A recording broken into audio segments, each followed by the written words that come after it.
Welcome to Talkin Tobacco. I am your host, Bill, and today my buddy J Blanchard, the pipe maker, is joining me for our Christmas 2025 episode. What's up, buddy? Nothing much, man. How are you doing? I'm doing good. I appreciate you jumping on kind of last minute, kind of early Saturday morning. I love it. I love it. It's beautiful here, and I'm a morning guy anyway, so I'm one of those weirdos that wakes up in the morning and everything is, if I don't get it accomplished by 10, it's a drudge for the rest of the day. I can barely get anything done, so that's great. Have you had a morning pipe yet? I have, and I knew What'd you smoke? Well, I knew you were going to ask me that, so I broke out the H&H Pure Virginia Flake, and I just decided to have that with my cappuccino. I sat up here in my study waiting for us to get started, and it was great. Perfect. That's a beautiful, beautiful thing. How do you like that tobacco? I like it. The Virginias, a couple of your episodes, you had talked extensively about your love for Virginia tobacco, and it kind of rubbed off on me, so I picked up some. And you're right. It's a mild tobacco. It's not... but there's a lot of what's going on underneath it that when it hits your palate, it's just enjoyable.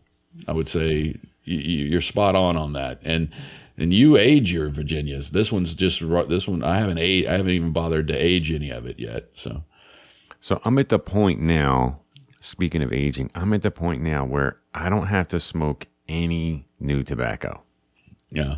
Anything I buy at this point, it's automatically going into. I label it with like a piece of tape, piece of like painter's tape. I put the date on it, and it just goes in the cellar, and then I pull out something that's got 2 years on it. Yeah. So I'm at that point.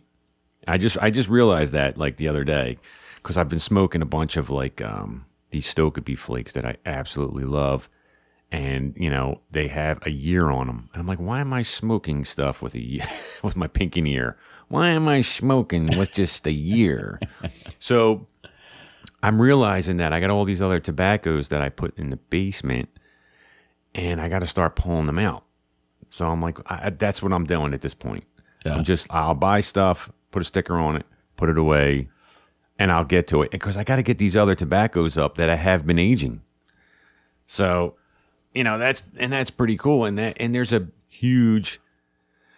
pretty big difference. I won't say huge, but there's a pretty big difference between fresh and with Virginias so far with my experience. It's been like there's fresh and there's plenty of them that are fine fresh. I do like them that way because they're just a little bit rougher.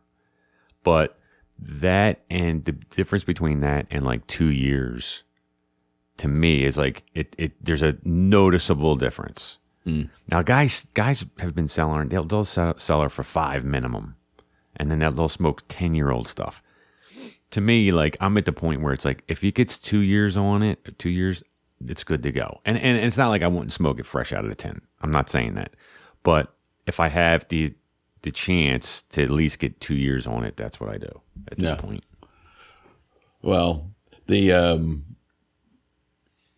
you had referred to them in a couple of podcasts ago as the codger blends, and dude, I got to tell you, I'm of an age to where what I like, I know I like, and what I don't like, I know I don't like, and I got to tell you, the codger blends are growing on me. Every time I smoke one, I'm like, why do I bother smoking anything else? Dude, I know. Why am I trying to cultivate a different taste when I've already found what I know I love, and I got to tell you, it's cliche, but I like the 1Q. I like the My Mixture 73. I like the, I love those blends. And every time I smoke them, I'm like, it's great. Yeah. So there's nothing wrong with that. There's nothing wrong with that at all. Yeah. What's funny is because it's funny you mentioned that, because I was thinking about this, this week, and like, cause I'm coming up with, and we're kind of jumping around, but I have a little bit of an outline of what I want to get into today. Sure. But, and one of them, was like, don't force changes on your palate. Like I remember just tell the listeners, we're going to be jumping around. I have an outline for today. We'll get to it. We're going to be talking about mostly just all tobaccos today. We're going to do a little Christmas stuff. But the theme for today is like we're just talking a bunch of different tobaccos. I mean, that is the name of the podcast. So that's just what's going down. But so don't force your palate. So I was thinking about this week where, when I first really started getting into pipe tobacco, I was very into English blends, heavy Latakia blends. And I kept seeing videos and hearing podcasts about guys talking about Virginia tobaccos. And I would buy them and try them and get so frustrated on why I didn't like them or what I didn't understand them. And I was like getting mad and I kept trying them and trying. And there's nothing wrong with trying them occasionally. But like, if I could go back, I would tell myself, smoke what you like. Don't force your palate in a direction it doesn't want to go. Like I open up my cabinet, because I talked about this in the past, where like I have most of my tobaccos in the cellar. And then in my kitchen, in the cabinet, I'll have like the 10 that I'm kind of rotating through for the season. And, it's winter, it's Christmas. So like I got most of my quote unquote winter blends, holiday blends up here. So I just work off of them. But in the past, I would be trying to like force like these straight Virginias, like I didn't understand why I could not. I hated like Elizabethan mixture and like, and Peterson's luxury Navy Flake, and everybody loves it. It's so different from what I was smoking, this heavy English blends. And I was getting, man, you just want to get to a point where it's like, just smoke what you like. Occasionally go back and test these other things. Like take a pipe, pack half of it with like this is specifically for guys, I think, that are in the same situation, that love English blends and are so confused about Virginia blends. It's, just occasionally pack half a pipe of Virginia and test it out. And if you're not enjoying it, dump it. Just dump it and go fill up your English. Get your bowl of your favorite English and do it. And you're probably going through the same thing with like Cadre blends, where it's like it's there. You just want to dip your pipe in that, that big bucket, you know what I mean, and just like tap your finger on it, you know what I mean, like tap tap tap tap, and light it and go and not think about it. And there's nothing wrong with that at all. So you had mentioned, I think you said Mixture 73. I think you're talking about Mixture 79, right? With the white and black. The white and black tub. Sorry, it's My Mixture 79. My Mixture 79. That's gone now? Yeah, it's gone. You can. Did you stock up on that at all? Did you get any more? I got one little bag of it left, and that's it. And once it's gone, I guess it's gone. But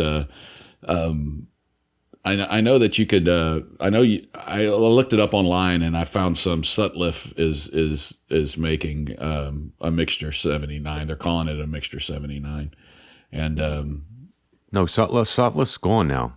Oh. Well, I'm sorry. There's like 6 blends or something they're selling. Yeah. Are you saying they're redoing Mixture 79? Well, yeah, I'm just saying, when I looked it up on, well, this is a review, and you can add it to your wish list, but I guess you can't buy it. Actually, no, I can't see. Like when I go to smokingpipes.com, which is where I get most of my stuff, and you look at, you go to the bulk blends and you click on Sutliff, there's 6 tobaccos literally, and that's not one of them. Well, and so it's eventually the gas tank on My Mixture 79 is going to go to empty. You're not going to be able to get it anymore. Yeah, that's going to make me sad.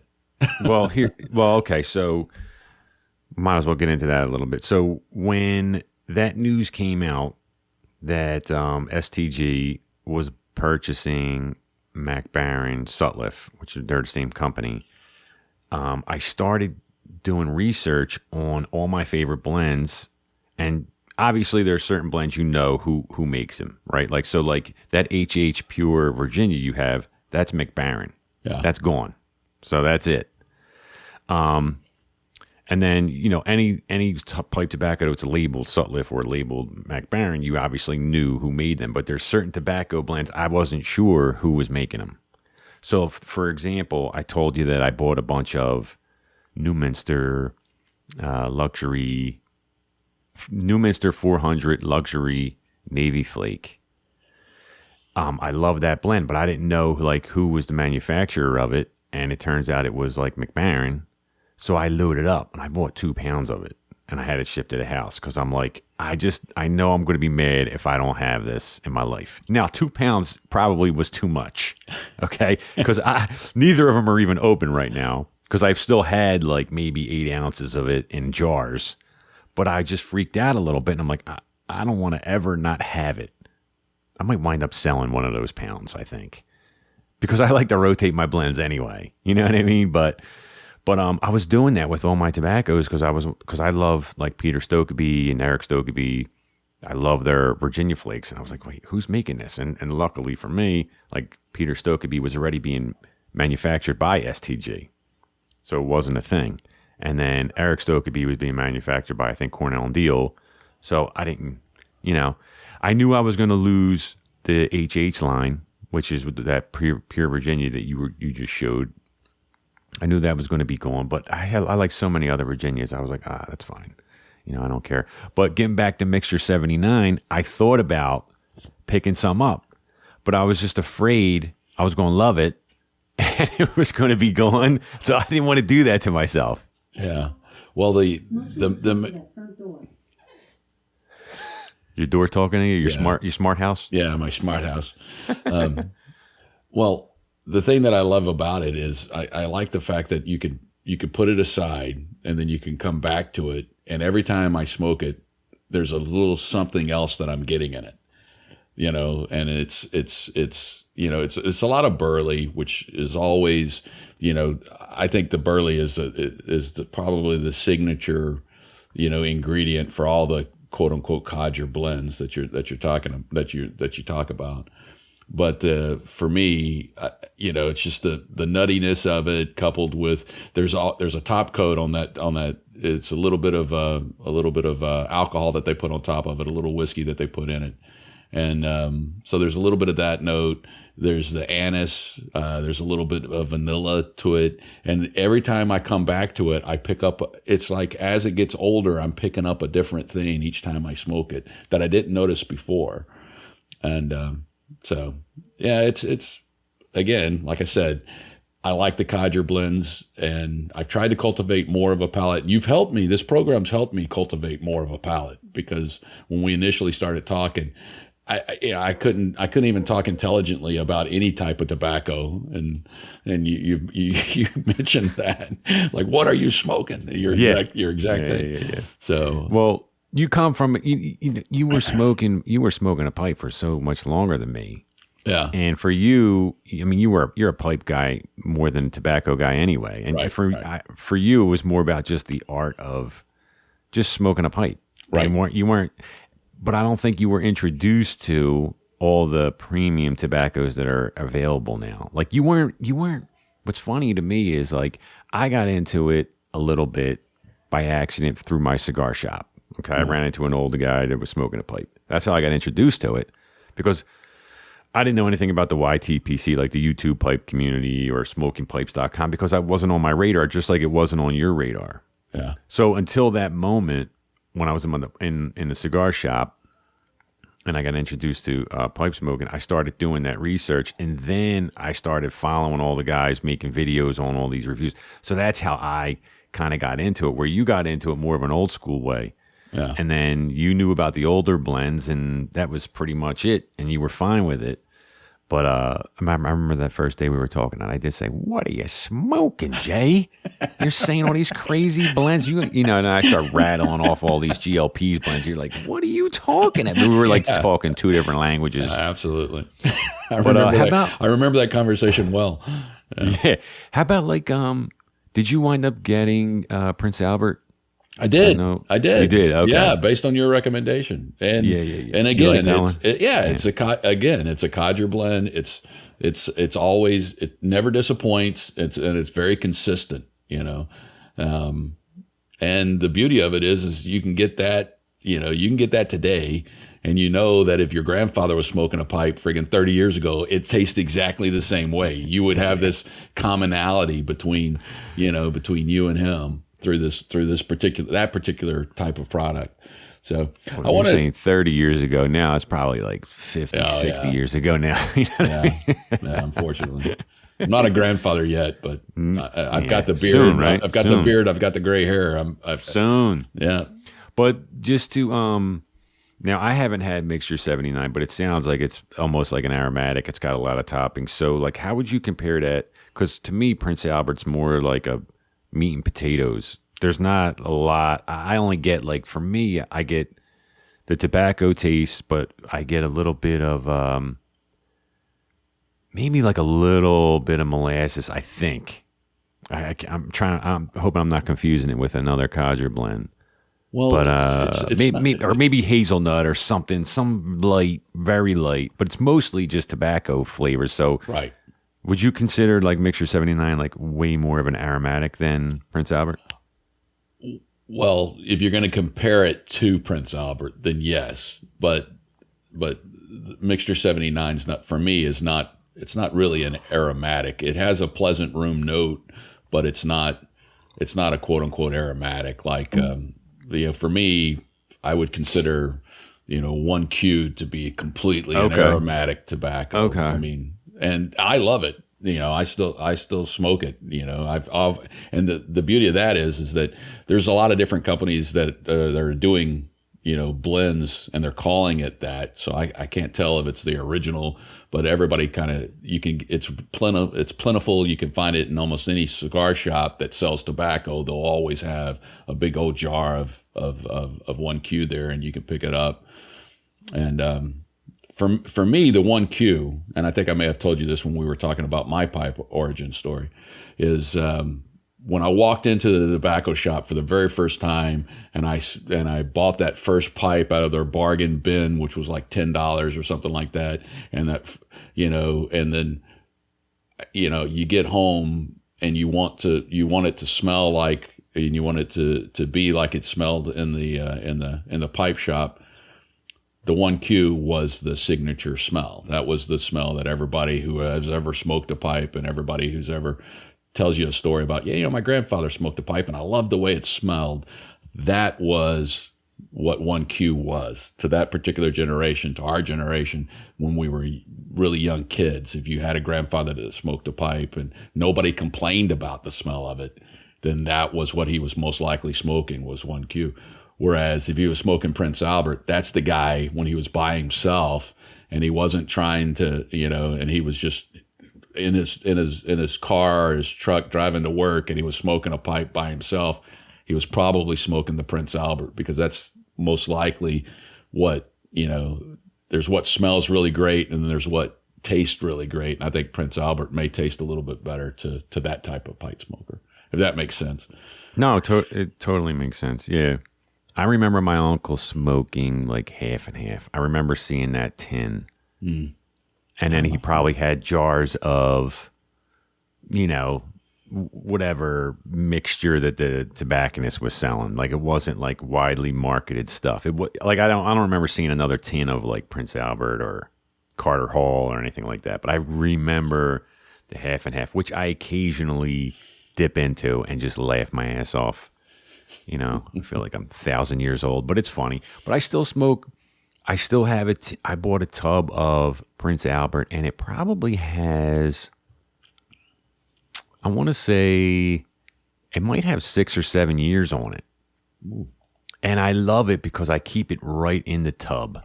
And I love popping that tub, grabbing my pipe and dipping it in there, and just the smell and stuff like that. And sometimes I'll mix some stuff in there with it. I have some like premium Burley blends, and I'll break off some flake of this Cobblestone Outdoor Hiking, which I like a lot. But that's gone too, because I think that was produced by Sutliff. But I'll put that in there just to like mix it up a little bit and slow down the burn a little bit, because you know how fast, those Codger blends. Except, I mean, I don't know if Lane's like real goopy, But like Prince Albert burns like, you know, like you're burning a tissue paper. You know? Right. You get like 3 puffs out of it and then you gotta reload it. Yeah. Yeah. I was thinking about this. Remember when we were kids, like if your dad drank beer or something like that, there would be a brand of beer that was in your refrigerator. You know, this thought that there's a whole bunch of different kinds of beers and you could, you know, different flavors and different types. No, there never was. There was just one type of beer. There was just Budweiser, the heavy Budweiser cans of beer in your refrigerator. And I bet that's what it was like with tobacco too. You probably, if you were a pipe smoker back then, and you probably just simply had whatever it is that you smoked. And then if you ever, the only time you would ever perhaps even try something new would be if you went over to a buddy's house and he'd say, well, this is what I drink, or this is what I smoke. Try this. And then you may try something new. But this notion that you would sort of become a connoisseur, it just was kind of lost on, you know, on my, at least in my middle class upbringing or so, you know, lower middle class upbringing. That was probably the way that it was. You had a particular style, you had a particular flavor, you got roped into it. That was it. You didn't really deviate from it too much. You try something every once in a while, only to say you didn't like it, and you go back to what you liked and what you had in your house. So. Yeah, it's funny. I mean, I have a feeling. I've said this a million times, but like I said, I feel like at the end of the day, when I become the old codger, I'll probably have a corn cob and a codger blend like that. I'll probably be done. I'll just be like, you know what? I went around the world with this, and it's like I'm back. I just want to dip in here. But if you remember, like back in the day, like Archie Bunker, like that kind of style, you know what I mean? Like the old guys, they got nostalgic about their own things. Like they never wanted to change their chair that they sat in. You know what I mean? I'm kind of like that already. Yeah. Or their truck. You know what I mean? They want to upgrade their truck, and they probably don't want to upgrade their beers. It's like, I drive this, I sit here, I drink that. That's like, in other words, like that's the way they define themselves. And it's like, nah, I don't need anything else. Like, I'm good. You know, content. Well, you hit a good point, nostalgia, because that is, you know, everything changes so much now, and it changes so rapidly, it changes so quickly. And, you know, so finding something that you individually like, particularly something that you liked when you were either a young man or a younger man, and it's the one thing that you feel comfortable about, because it's not going to change. And maybe that happens to all of us as we get older, you know. That's what I'm thinking. I mean, right now, I'm in such a space where I'm trying so many things still, and I'm not as trying as many things as I did when I first started. But my rotation changes all the time. I mean, it's so funny. I go back and listen to old podcasts. I'm like, man, I don't even smoke that anymore, and it hasn't been that long. You know what I mean? So it's just funny. It's just about mood, really. And for me, I talked about this a million times, but it's like the seasonal, like the time of year and winter blends, and that's where I'm at right now. And that gets me into like what I want to talk about, like my current rotation. But what are you smoking? Could you name some tobaccos without saying Consummate Gentleman or Rainy Day? Is that possible, or is that where we are still? All right, I've got one. I've got one for you. So I saw the HH Pure Virginia. That's gold. That's already been. Love it. I'm gonna throw another one at you. Okay. So I'll give you a little bit of a story to it, because I'm still making pipes, and I usually make them Tuesdays and Thursdays with my friend Mark, who's Lone Star Briar Works. We've given him a plug. You've given him a plug. And you've given me a plug, so thanks for that. But so we're in the shop, and he cracks open this tin of Early Day. It's called, the brand is, it's made by Villager 1888 is what's on the tin. I don't know how old the tin is. I don't know where it came from. I don't know anything about it, but it's an English blend. So he opens it up, and it is bone dry. It is so dry that You can't. I mean, you pick it up and you go to crumble it. It literally turns. It's like it's turning into ash and just flying out. So it's dust particles. It looks like asbestos. It's flying around. Yeah, it's so old and it's so bone dry. So he takes it and he takes it and he puts it in a Tupperware bowl, and he takes a wet paper towel and he puts it on top of it, and then he seals it. And then I come back Thursday, and we smoked it Thursday in the shop. And it is like it was just fresh. It's like brand new. And I had never had any luck rehydrating tobacco like that, let alone had it be a huge success. So we smoked early day. It was put out by Villager, 1888. I don't know anything else about it other than that. It's a good English blend. It's got a lot of Latakia in it. That as soon as you open it, you can smell it and you can tell that, well, this is an English blend of tobacco. And then we smoked it. It had a nice high nicotine count. I was on an empty stomach. I got a little bit of a buzz. I was working on my pipes, and we were listening to music, and it was fan-friggin-tastic. And it was nice and cool in the shop because the weather's been, in the afternoon has been getting between the.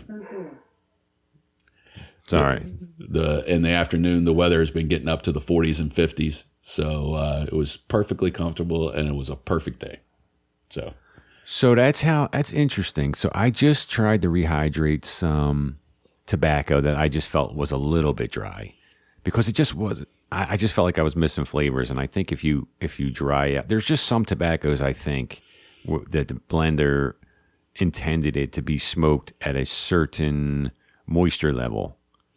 And Jay talks about, not you, Jay, but the Jay from Pipe and Tamper talks about how he thinks that that's exactly what happens. Like the blender, when they tin that tobacco, whatever moisture level that it's at that moment is how the blender intended it to be smoked. I tend to still dry out my tobaccos because I just like them. I hate fighting getting them lit, so I tend to let them dry out a little bit.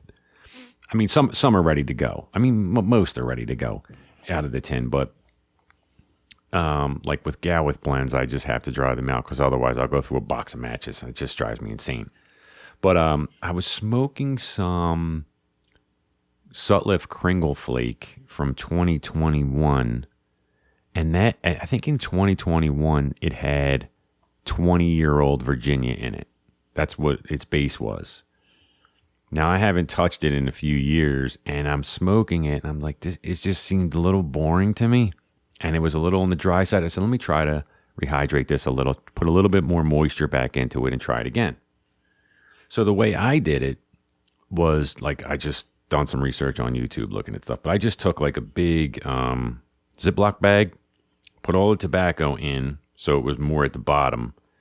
And then I took a wet paper towel from that I wet with, I was all ginger with. I only from filtered water and and then wrung it out and then put it near the top of the Ziploc bag, took out most of the air and zipped it just so they're not touching, and let it sit there for 48 hours to try to just let the drier tobacco pull that moisture.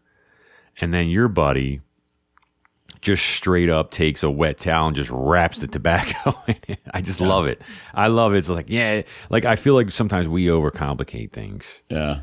And he's just no, get the water, put it on there, and it'll be fine. Yeah. And then 48 hours later, he takes it out and he puts it back in because it comes jar. in this. Yeah. Well, it's not a jar. Oh, He puts it back in the tin with the original. That I don't know what it looks almost like a coffee filter when you open up a tin of tobacco, and it's got that paper, that coffee filter of course. thing in yeah, there. Sure. Mm-hmm. And he sticks it right back in there. He packs it all back in, closes it up, and you open it up now, and it's. I can't even believe it was the same tobacco. That's amazing. That's funny. Yeah. Well, that's cool. All right, so I'm gonna get into what my current rotation is right now. I only have 5 or 6 on here, but in my last episode, I talked about winter blends and my winter and my holiday. What I think I'll be smoking around the holiday, and it's funny because I'll make an episode about those, and then I won't smoke any of those. I'm smoking like all kind of other shit. I think there's a couple that overlap here, but so the one I'm smoking, I'm smoking Howl the Wine from Rattray's, which is so damn good. I've talked about it multiple times. It's a Virginia Perique and Burley, but the Burley's more like a dark fired, and there's just a pinch of the dark fired in there. It is so good. So I'm smoking that. Sutliff's Virginia Perique Crumble Cake. That's from 2021. I just recently went back to and revisited Cornell and Deal's Cajun Cake, which is, these, if you notice, you won't notice, Jay, but you might notice if somebody's listening and knows Virginia, they'll notice. But like my winter stuff is more like Red Virginia and Perique. Like and all these are like that. So I went back and revisited Cajun Cake because it's the same components as Sutliff's Kringle Flake, which they market as a Christmas blend. So it's Red Virginia, Perique, and Black Cavendish. So the Virginias are dark, and they're either pressed or steamed or something. They're not the light brown Virginias, which I kind of associate more with summer, like the bright Virginias, Mm-hmm. But it's funny because Cajun Cake, it sounds like it would be a summer blend because it sounds hot, like Cajun, you know what I mean? But really it's because there's a lot of like Perique from Louisiana in it. Mm-hmm. That's why it's called Cajun Cake. But it's got the same components as his Kringle Flakes. I'm like, well, if Kringle Flakes a Christmas blend, why can't Cajun Cake be, a Christmassy blend? Red Virginia, you know what I mean? Heavy Perique and Black Cab. Dude, if you want to clear a room, smoke Perique, because Perique clears a room. I mean, it tastes fabulous, but it smells funky, and it's just an unusual odor to a Perique, in my opinion. Same thing with Latakia, any kind of heavy English blend, Plus, it's so smoky. Yeah. If you want to clear out the ladies, just, fine. No, I'm just kidding. So that one I revisited. Cajun Cake, I didn't think much of. I put it away, and I just recently revisited, and it's shocking me. I was like, man, this is good. I maybe just needed a year or two. But the two blends that are just blowing me away is the one I did a review on, a couple episodes ago with St. James Flake. That is so good. That's so good. And that's actually a bright Virginia that's steamed or pressed to look black with Perique. That tobacco, Jay, let me just tell you, you're not there yet. But once you start doing more Virginias, you got to get your hands on some St. James Flake. It's hard to get, but I'll get it for you. I'll send it to you because I got a connection. I don't know if you know, kind of an important guy. Lots of leather-bound books in my library. But I'll get it to you. It is so, I think, this is crazy. This is going to sound crazy. I think it's the most luxurious tobacco that I've ever smoked. All right, well, I'm sold. How about that? Yeah. It tastes like it's aged. It just tastes fermented. And there's just something on it that it just has this rich, fermented, aged flavor that just, every time I smoke it, I'm like, why am I smoking anything else? Every time I smoke it, I'm like, what? But what I realized is it's almost like your favorite meal you don't eat every day.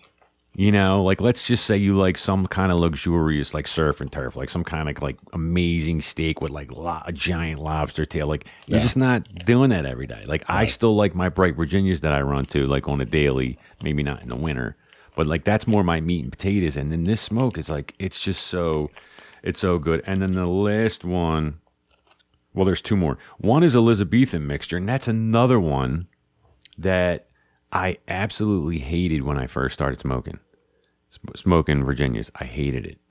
I didn't understand it, and I kept putting it away. And that's from 2021, and I kept trying it, sampling it, like once a year. And I'm like, this is just ass. I hate it. And that goes back to what I was talking about before with like, don't force your palate. I think I was trying to do that, going from English blends to Virginia blends.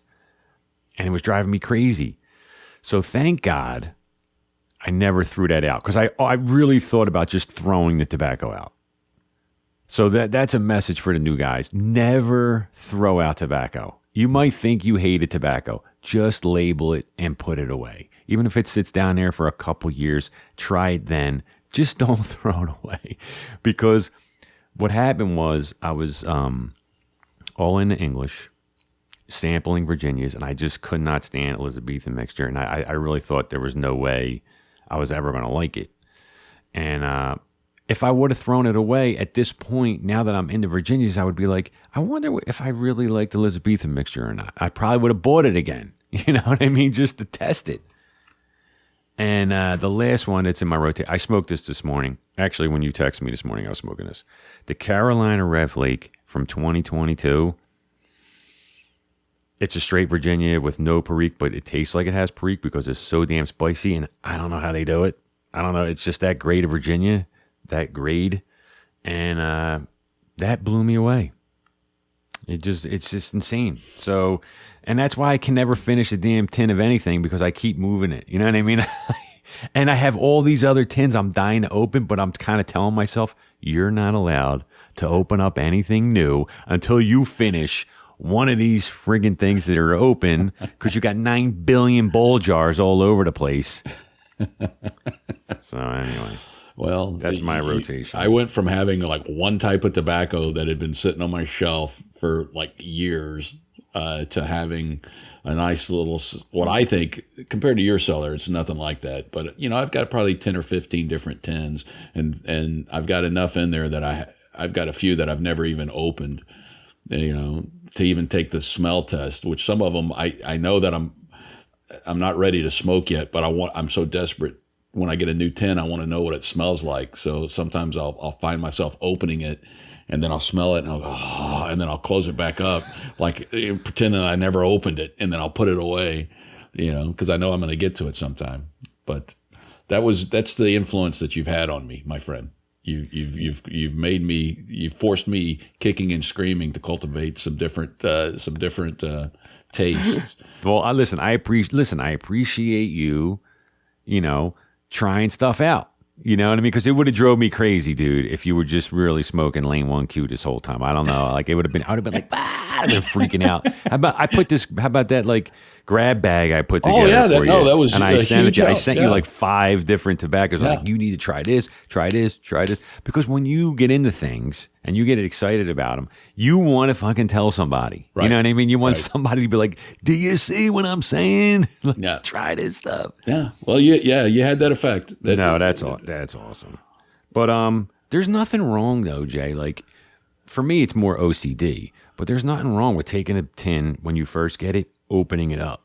Like, because I think, and this is just me, like this is just my thoughts on it. I think if you open it up and you get some air in it, close it up, I think it ages faster than if you just left it sealed, especially the airtight stuff. Like, if you just left it sealed for 5 years and open it up, then versus opening it when you get it and then resealing it, maybe not in that tin, but some kind of air, like a baggie or like a Ziploc or like a bowl jar where you can really, you know, if you're really going to put it away that long, you shouldn't just close the tin again, because I think too much air is going to get in there over time. Mm-hmm. But if you took that out, let it air out, put it in a bowl jar, and then put that one away, I suspect that the bowl jar would have a more of an aged taste on it than the tin that was never open. Mm. Mm. It's a theory I haven't put to practice yet. Yeah. but that's just my thoughts. I got a question for you, because you'd mentioned several times to me that your palate and your taste, what you can taste when you're smoking the tobacco. And for me, I found that my palate has gotten better, and I'm able to pick out different flavors that I wasn't able to pick out before. But my sense of smell is really where a lot of, like, I used to, when you open up a tin of tobacco and you gave it to me and I just smelled it, it would be like, smells like tobacco. And now I can tell you it smells, I can smell, I can smell Perique, I can smell Latakia, I can smell Burley, I can smell Virginia, I can smell all the different types of tobacco going into it. But my sense of smell has gotten better than and my taste buds themselves, I feel like they're lagging behind. And I'm envious of the fact that and it's not just you, it's also people in the Houston Pipe Club when I would talk to them about it. And there's a guy that does another pipe, the Houston Pipe podcast guy.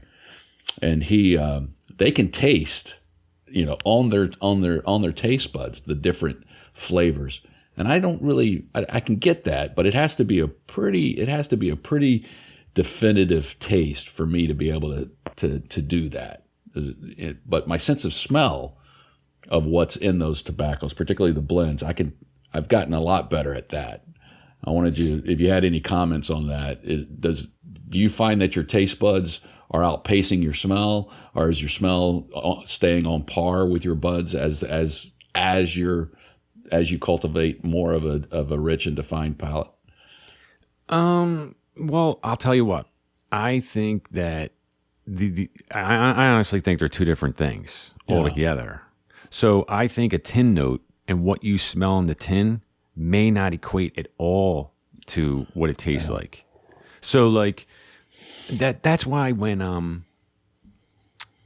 I watch reviews, I honestly, not that I don't care what the tin note is, it's fine, but that's never going to, influence me whether to buy a pipe tobacco or not. Because what it smells in the tins, like, I want to know what it tastes like, and honestly, dude, like taste is subjective. So when you could watch the same tobacco being reviewed by 10 guys and you can get 10 different things, like some guy might get, I don't know, a little bit of orange peel on something. Some guy might be like, oh, I taste apricot. You know what I mean? And then, so it's really all subjective. But I think my palate's getting really good because but I was always into that kind of thing. Like I love to sip scotches and bourbons and single malt stuff and tease it out. But because that was always me. Like I was never like just gulping it down. Like I like to take baby sips and like, you know what I mean? And chew on it and smell it. And like you can even retrohale, like scotches. Like you could swallow it and then breathe back out through your nose so that comes. And you have to obviously do that with your pipe tobacco if you wanted to get everything in there. But you got to remember, you came from smoking a pipe was something you did while you were doing something else. Right. It still is. It still is for the most part. Yeah. Right. Where the smoking the pipe is what I'm doing. That's because that's what I like to do. So I like to sit there. And it's so funny because like even with cigars too, like when I was into cigars, before I started smoking a pipe, like guys were like, oh, let's go golf and smoke cigars. I'm like, yeah, when I'm golfing, I don't smoke a cigar really. I want to play golf. Like I just need to, that's a distraction. I got to put it down. I got to pick it up. I'm like, well, if you want to smoke a cigar with me, how about after the round, we'll sit down. You know what I mean? And we'll get a drink and we'll smoke the cigar. So that's more like just my personality. I mean, there's times when on the course, if we're playing in a scramble or something, it's just a bunch of guys goofing around. I'll light a cigar, but I'm not paying attention to it. I'd rather get a shitty cigar for that moment because it would piss me off to have a good cigar in my hand knowing I can't, you know what I mean? I can't give it the attention. Yeah. So to me, the flavor in the morning, like that's why when you text me this morning, you're like, you ready to record? I'm like, dude, can I just finish my morning pipe? Because I can't even smoke a pipe and do this because it's just like, I've tried it and it's just like, I'm wasting it. I'm just like, because I'm trying to get this right. And the pipe, like I can't really enjoy it. So like, I'm not saying that's the way, like I'm envious of you to be able, like I'm hoping at one point, if I'm out in my yard and I'm doing something, I could just grab a cob and pack it with Prince Albert and go out there. But I know while I'm doing that, I'll be pissed off. Like, why can't I be sitting down and just doing this right now? Yeah. See, in my case, I'll be fixated on, like if I'm working on a pipe, nothing makes me happier than working the lathe and I have a pipe clutched in my teeth and I'm smoking and I'm working at the same time. And that's awesome. And I love that. Yeah. And for me, there are certain pipes that I smoke that I can't work while I'm smoking because they're too heavy, and they're heavy on my jaw. Particularly some of the ones that I've made that are the larger pipes, and they're clutchers. You just got to sit there and you just got to. I mean, you can't really do anything else because you just got to sit there and hold the pipe, and that gives you a chance to get reflective and slow down. So for me, it depends on the pipe that I'm smoking. If for whatever reason, if I want to smoke that particular pipe, I know it's a clutcher. I know exactly what I'm going to do. I'm going to get a cup of coffee or a cup of tea. I'm going to go sit out in the backyard in the garden, and I'm going to hold this. I'm going to smoke it. I'm going to listen to the pond gurgling. There's just certain things that I'm going to be doing while I'm smoking that particular pipe. So for me, it's more about the type of pipe that I'm smoking than the actual tobacco itself. No, and I love it. And I'm all about like time and place guy. Like there's nothing like that's fantastic. I love watching videos of guys making pipes, especially the older guys, and they got a pipe dangling. It's like part of them. Like I'm not that good. You know what I mean? Like I gotta grab it, I gotta tamp it, I gotta relay.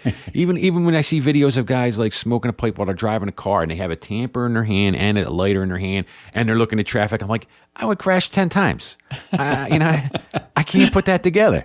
There's just no way. You know what I mean? Yeah. So I am envious of that stuff. So anyway, what's going on with pipe making? Are you doing commissions still, or you slow down with them, or you just? Well, I got away from the commissions because I found that it was kind of robbing me of my joy of making the pipes. Because then at that point, I'm making the pipe to a specification that is dictated by the person who's commissioning it, and we've mentioned in earlier podcasts that I like to act. Well, I think most actors are people pleasers to a certain extent. So for me to make a pipe, if I'm making a pipe and it's one that's been commissioned, then I'm trying to make you happy with that particular pipe. And I've never gotten any complaints. I never got anybody try to return one, but I put a little bit of pressure on myself when I took a commission to make sure I was delivering the pipe that the individual wanted. And at that point, it's not as enjoyable to make the pipe. And it's not that I don't enjoy making the pipe, and it's not that I don't enjoy the commissions. It's just that, for me, when I look at that block of wood and I kind of sit down and I say, this is what this type of wood wants to be, and this is the type of pipe that I want to make, I find that to be a little bit more artistic and a little bit more enjoyable. So I've backed off a little bit of the commissions, and I'm a little lazy. I'm still making pipes. I'm just not putting them on my Instagram. I'm just not selling very many of them. And I've probably got about 20 different pipes that I've made over the last 6 to 8 months. And I'm not moving them. They're just kind of stacking up, but I'm getting better. Let's do this. Let's do this. I'll have your Instagram handle in the show notes of this episode, and text me some of the pipe photos. I'll post them too on Instagram if anybody wants a handmade pipe by Jay. And here's what I want you to do too, though, Jay.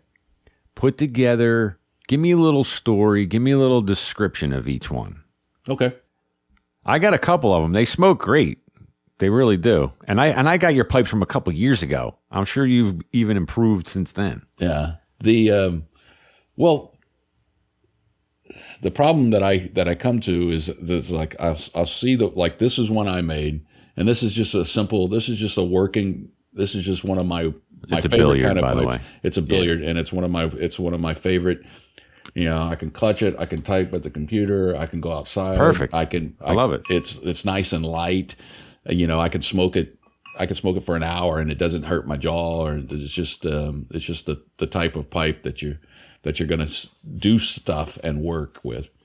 And then the problem is I see a lot of them, and it's like when I started making them, as soon as I was finished with it, I wanted to see how it would smoke. So a lot of my earlier pipes, as soon as I'm literally just now finished it. And the first thing I do is I load it up with tobacco. And now at that point, it's an estate pipe. You can't sell it. It's an estate. So I've got like my own, a lot of my earlier pipes. I got an idea. You should have your own line, a whole separate line called Pipes Broken In by Jay. Yeah. Pipes made and broken in by Jay with lane 1Q. Exactly. Because that's the only thing that was going in them at that point, too. Yeah. All right. Well, listen, this is a holiday. This is my Christmas episode. So let's just give me your top movies, Jay. What are you watching around the holidays? Okay. So I'm going to start. There's something that makes an appearance at every single Christmas. I'm going to watch it every single year. And it's the Patrick Stewart version of A Christmas Carol. I thought his interpretation of it was really, really great, and I'm going to watch that. It's my favorite interpretation of A Christmas Carol, but my all-time favorite Christmas movie, and I could see you smiling already because you know what I'm going to say. Yeah, of course. It's A Wonderful Life by Jimmy Stewart. And for me, nothing says Christmas quite like that. I know almost every scene in that movie, and I love every single thing about it. It is fantastic. And that's Christmas for me in a nutshell. It's A Wonderful Life. So I just watched that movie like 2 years ago for the first time. First time? First time, I swear. So I'm going to give you some, mine's are easy. Mine's are the ones that are on TV all the time. And I think I just gravitate towards comedy. Okay. Because, Wonderful Life was very good. For me, too many emotions involved. I want to be emotional. You know what I mean? I want to be like a stone. That's me. You know what I mean? Like that. And a Christmas Carol. My favorite version would be like George C. Scott. Like again, great. Too many emotions. Too serious. I don't want to tear up. Like I like to laugh, and you know what I mean. I like to pretend I'm not human. So the ones I always watched are, I watch Home Alone, especially with my son now because he loves that. Yeah. So Home Alone, like Christmas Vacation, that's what I'm all about. Here's one you don't see too much around, but I always love is Scrooged with Bill Murray. Oh, yeah, no, that's a great one. You know what I mean? Yeah. I like that. I like that a lot because I'm a big Bill Murray fan. And then Christmas Story. And there's some emotions in Christmas Story. I was watching it with my son the other night. And, when the dad hides the Red Ryder BB gun, I got a little misty, got a little piece of dust, you know what I mean, in the corner of my eye, my lazy eye. That East Coast tough guy facade broke a little. Yeah. I said to my son, "It's a little dusty in here." It's like he's opening his Red Ryder BB gun. But thankfully, the movie, it like flips it. You know what I mean? It doesn't. It kind of then goes back into comedy because he hits his eye with breaks the glass. I'm like, all right, thank God, because I don't want to feel too much. You know what I mean? I want to keep it nice and rusty down there, like the Tin Man. Well, we watch A Christmas Vacation quite a bit too, and for me, there's an actor in Christmas Vacation that you may not know his name, but it was William Hickey was the actor that played it, and it was the great uncle that shows up with Bethany at the end. And when Clark is walking Bethany upstairs into the room, and she's like, "Is your house on fire, Clark?" And she's like, "No, Aunt Bethany." She's like, "Don't throw me down the stairs, Clark." "I won't, Aunt Bethany." And then he gets to Bill Hickey's the uncle in that, and he's got that terrible toupee, which is always comic gold. And then he's sitting there and he's like, "Clark, as long as you're not doing anything, go into the study and get my stogie." And he's like, and then they try to get Bethany to say the blessing, and he's like, "The blessing. The blessing." Yeah. But Bill Hickey steals that movie for me. I love that guy. I love that actor. And what was so funny is that he was relatively young when he died. But he came across as like he was 100 years old because he was a character actor. So he would play older parts. So anyway, that's awesome. Great flicks. All right, brother. Well, thank you for coming on today. I just wanted to do I just felt the urge to get an episode out for the holiday. Well, I'm glad you included me on it, and it's always fun talking to you. So anytime. All right, guys. Everybody out there, have a Merry Christmas, and catch you in the New Year. See you, Jay. Take care, brother. Merry Christmas.